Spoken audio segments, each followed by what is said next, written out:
What's that? You gonna mess with me right now, huh? Yeah, TV job, man. Quit it.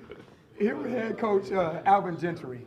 Coach, if you look at the first 4 games, 47 three-point attempts, and if you look at this last game against the Denver Nuggets, 33 three-point attempts.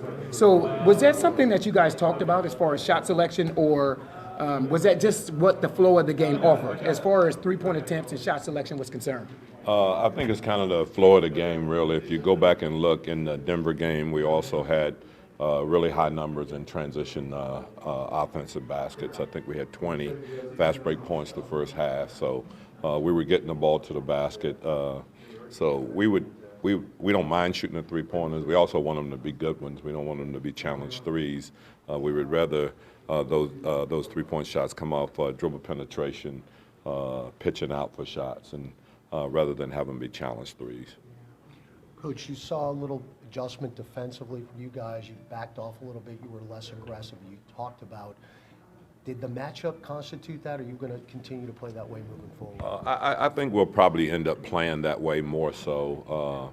The aggressiveness, we had too many breakdowns and had too much dribble penetration where the perimeter players was getting in the paint. And so we've kind of changed our philosophy a little bit and going to see if we can just contain the ball in the perimeter and keep it out of the paint. This game's going to be a real contrast in styles considering the way Oklahoma City wants to play offense and the way you want to. It always is, So, obviously we'll try to impose our will on them, and they'll do the same thing against us. But there shouldn't be a situation where they can't control the running that we have. We've got to be able to rebound the basketball and get out and run.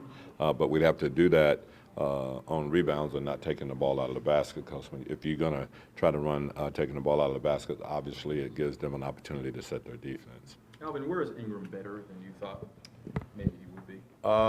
Just an overall player, from the standpoint of he's shooting the ball probably a little better from the perimeter than I anticipated, but his defense has been really good. His rebounding probably is the biggest surprise for me. He's been able to rebound the basketball. We played him out of position, as a power forward. Obviously, he's not a power forward, but we needed him to do that. No complaints from him. He just go out and try to do his job and do the best that he possibly can.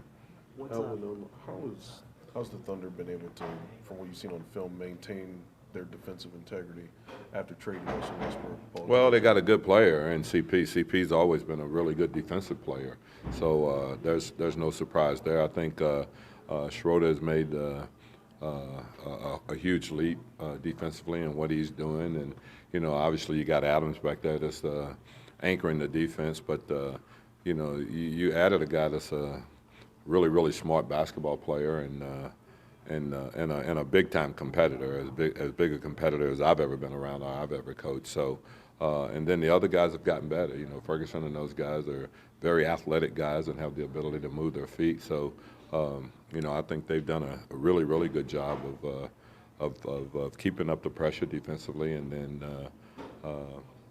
then being able to get out and run some too. I know they're not a running team, but they've also, with CP out there, been able to get some easy baskets also. You mentioned Schroeder. What have you seen specifically from him in terms of his defense kind of going? Oh, I think he's done a much better job. Early in the season of being able to contain the ball and keep the ball in front of him. I think he's been very aggressive in his approach to it too. He has the speed to do that, and I think he's utilized the speeds that he has in order to pressure up a little bit more, but also have the goal of keeping the dribbler in front of him. What were some of the things you liked from Ja the last game in the start of the year? I just thought he played a good, solid basketball game. His screen and his rolls were really good. I thought that catching the ball in the pocket right there and making the play, he did a great job with that, finding open players after catching it in the pocket right there. And thought his defense was really, really solid. He didn't get himself in foul trouble. Playing against, to me, one of the premier big guys in the league when you think about Jokic and everything that he brings to the table. Is he in the best physical condition of his life? Without a doubt. Yeah. No, without a doubt. I think he's changed a lot of things.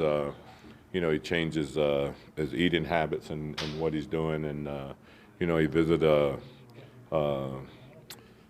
sleep doctor, Dr. Barot in, Virginia.